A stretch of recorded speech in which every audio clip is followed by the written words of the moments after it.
Welcome to the City Debate Show, and as usual, Manchester City front and centre. So you can join us tonight, along with Gary Owen and Kevin Parker, as we turn another page on one of the thickest books in football, the A to Z of Manchester City managers. Right, Gary, let's start here with, because irrespective of whether you think Mark Hughes was the man to take City to glory, they handled the situation on Saturday badly, didn't they?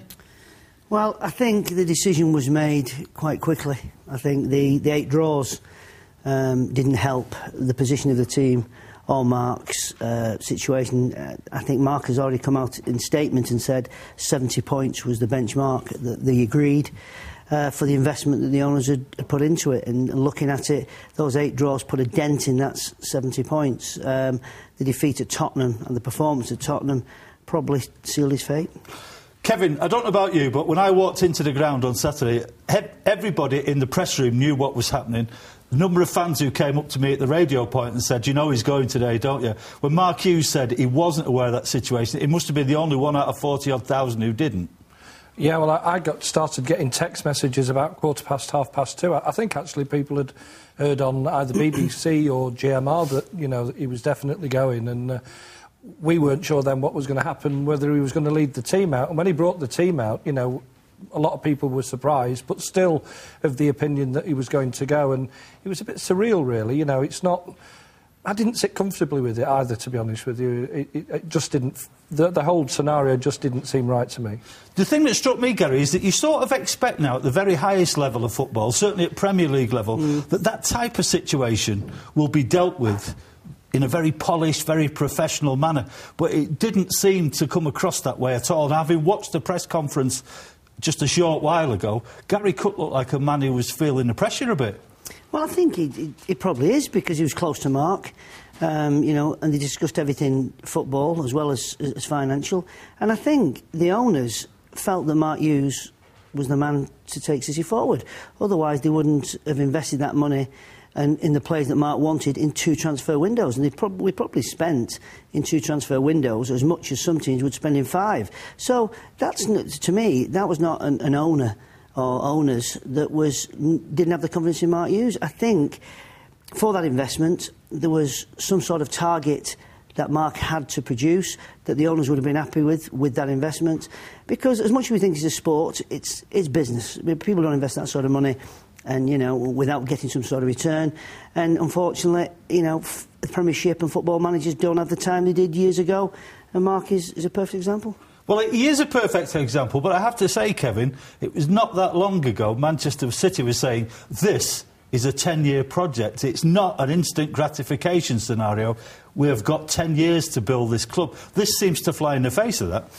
Yeah, listening a little bit to the press conference, I didn't catch all of it. It looks to a certain extent as if Mark Hughes might have been, you know, in charge of his own destiny in a way, because it looks as if initially the club was saying to Mark at the end of last season, well, you've got a top 6 finish next season, you've got to get that.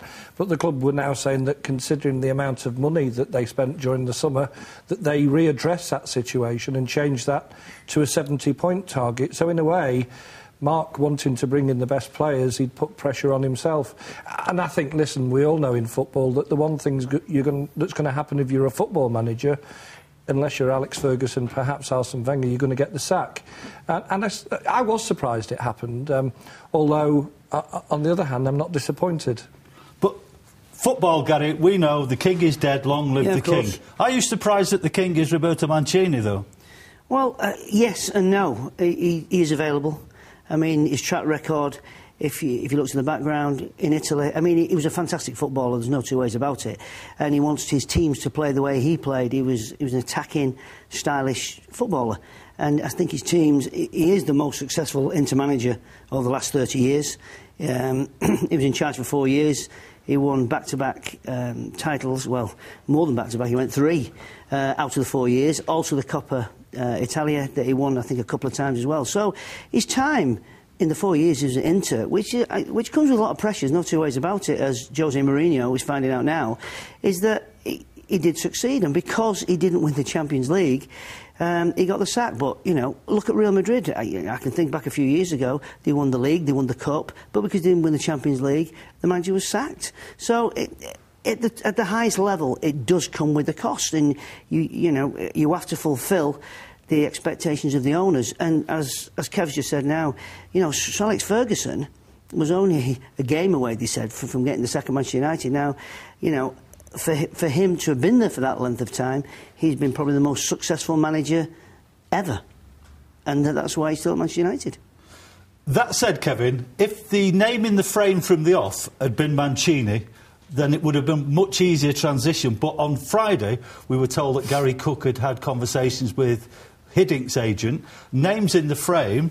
The stories today, and I'm sure you've read them the same as I have, that Mancini is basically putting us in a holding pattern until either Hiddink or Mourinho becomes available. And there was even a story that said if it goes to Brian Marwood's call, that the ultimate objective is to get Wenger in. So it can't help thinking back to the time when Brian Horton came in, everyone, Brian who? It almost feels like a second choice, this. Well, I suppose it does to a certain extent, but I think the first thing they decided was that Mark Hughes couldn't achieve what they wanted to achieve, and not particularly long term. I think they decided that Mark Hughes couldn't achieve what they felt that squad could achieve this season. So they obviously feel that bringing in Mancini, that he can do that. They'll make a judgment call again, I would imagine, at the end of the summer. And if we're finished in the top four, you would imagine that Mancini will carry on doing the job. But I think the reality is, if we finish in the top six or maybe lower than the top six and other managers are available, they'll consider the position. I mean, I don't think there's any hiding that. I think that's pretty much what they're saying. Has the goalpost shifted a little bit, Gary? Because at the start of the season we were mentioning the figure 6. Top 6, that'll be great. But because the top 4 teams aren't as preeminent as they have been in previous seasons, people are looking at that situation and saying, hang on, United have lost 5, Chelsea have lost a few. That top 4 position is there for the grabbing, so maybe the goalpost shifted a bit, whether it is for Mark Hughes or Mancini. I don't think the goalpost did shift. Top 6 was definitely where the owners wanted Mark, and I know because he came along to the Supporters Club awards evening at the end of the season, and Kevin was there, obviously, and Mark said, yes, top 6, that's what we're looking to be there next season, of which he got a great rousing cheer. He said, but if we get in the players that I want to bring into the club, it's top 4 that we're looking at.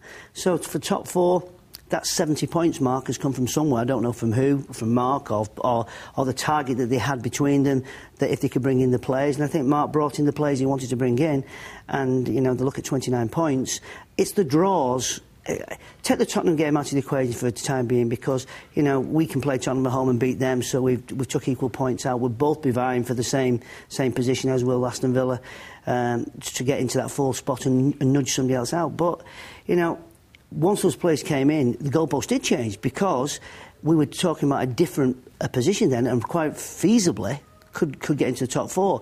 And Mark's, unfortunately, yes, he's lost 2 games, but it'd have been better to have lost 4 games and won 4, because we'd have had more points. Now, this is Gary Owen, that's Kevin Parker. We're going to be talking a lot more about the Manchester City situation, but in case you haven't seen the press conference, here's more with Ian Irving.